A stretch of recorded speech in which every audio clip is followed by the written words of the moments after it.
Ngayong araw ng Pasko, muling pinag-uusapan ng netizen sina Kim at Paolo matapos mapansing tila magkasama ang dalawa sa parehong oras at lugar. Umugong ang espekulasyon matapos silang mag-post ng magkahiwalay na updates na may kapansin-pansing pagkakahawig sa background at ambience.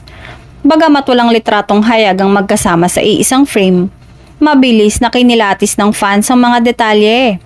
Mula sa ilaw, dekorasyon hanggang sa oras ng pagpo-post na lalo pang nagpatibay sa hinalang sabay nilang ipinagdiriwang ang Pasko.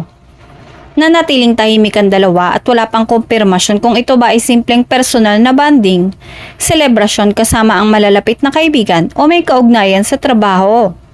Kilala sina Kim at Paolo sa pagiging pribado pagdating sa kanilang personal na buhay, kaya't hindi rin nakapagtatakang wala silang direktang pahayag. Gayunpaman, hindi napigilan ng mga taga-suporta ang kilig at tuwa lalo may mga nauna ng pahiwatig ng muling pagsasama ng dalawa sa iisang proyekto. Para sa fans, sapat na ang maliliit na clues para maging espesyal ang Pasko.